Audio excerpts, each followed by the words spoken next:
Assalamualaikum warahmatullahi wabarakatuh. Innal hamdalillah nahmaduhu wa nasta'inu wa nastaghfiruh wa na'udzu billahi min shururi anfusina wa min sayyiati a'malina.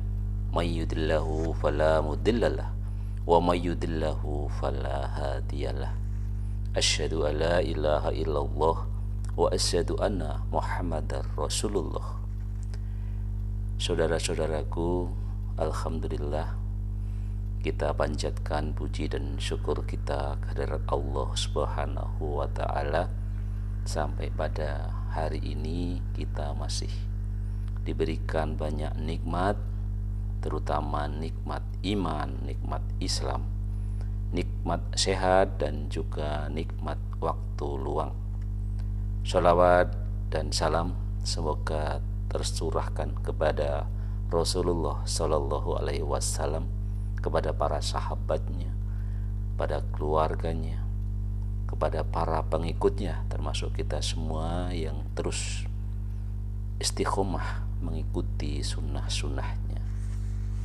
Saudara-saudaraku, masih melanjutkan topik kita tentang teladan hidup sehat dari Rasulullah Shallallahu Alaihi Wasallam. Pada hari ini kita sudah sampai pada hadis yang ketiga dari 40 hadis yang nanti akan terus kita sampaikan. Ya. Hadis yang ketiga ini berkenaan dengan bagaimana kita memanfaatkan kesehatan sebaik mungkin.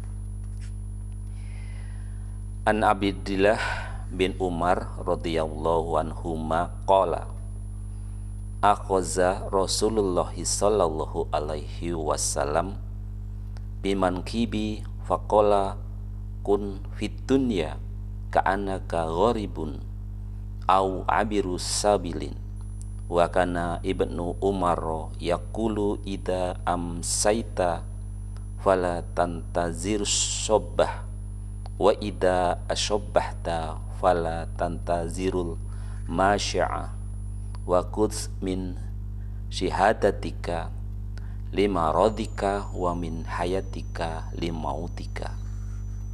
Dari Abdullah bin Umar yang berkata, Rasulullah Shallallahu Alaihi Wasallam memegang pundakku dan bersabda, jadilah di dunia sebagai orang asing atau orang yang menyeberang jalan.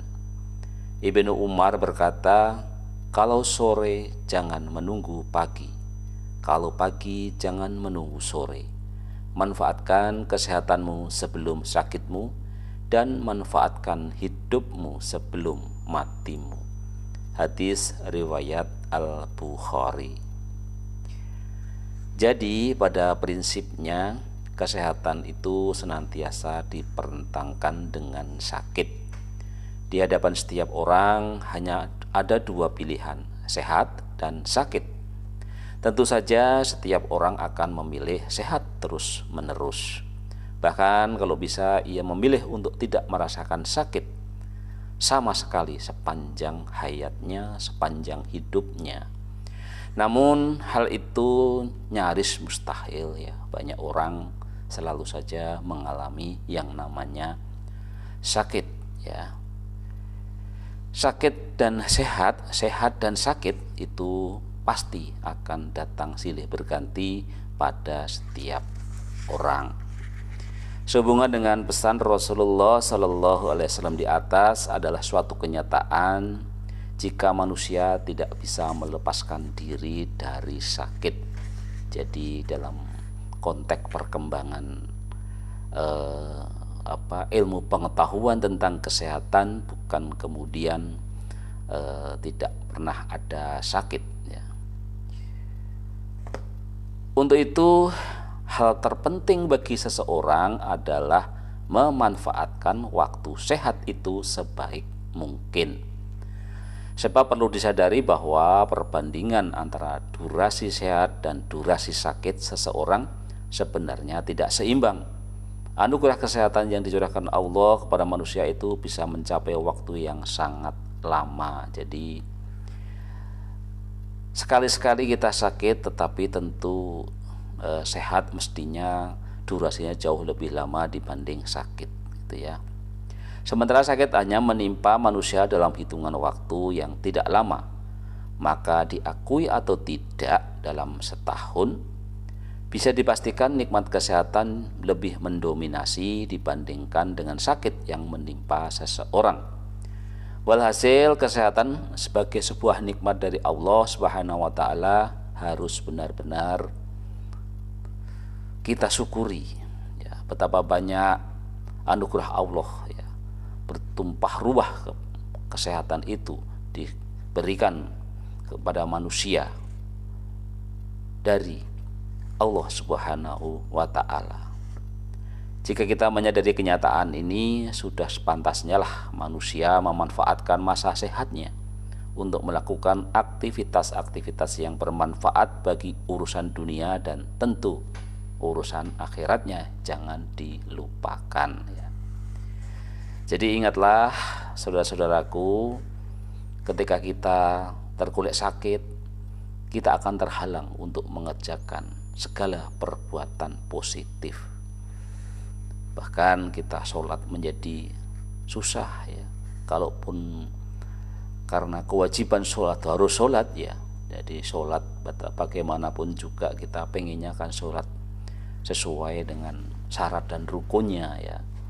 Jadi walaupun diperbolehkan kita sholat sambil berdiri, sambil berdaring, sambil duduk, ya. Bahkan sama hanya menggunakan isyarat, ya, tetapi tetap saja rasanya kok kurang enak, ya. Kesehatan merupakan ujian dari Allah dan dari situ bisa dinilai sampai di mana ketaatan kita kepadanya. Ironisnya seringkali seseorang ingat kepada Allah di saat sakitnya tetapi lupa ketika sehat, bahkan malah menjauh darinya. Bahkan kita malah membuat perilaku-perilaku yang justru mengakibatkan kita berpotensi, kita berisiko, kita sangat rentan terhadap penyakit-penyakit, ya. Jadi isilah saat sehat kita ini dengan hal-hal yang positif, ya. Kita bekerja, kita berkeluarga, kita makan, minum, dan insya Allah ketika kita melakukan semua itu mengikuti sunnah-sunnah Rasul, semuanya selalu membawa kita kepada hal-hal yang menyehatkan, ya. Tentu sebagaimana sudah kita sampaikan, kita pengen sehat terus, tetapi sehat dan sakit itu memang sebuah kehidupan, dan sehingga tetap saja satu saat kita pasti merasa sakit.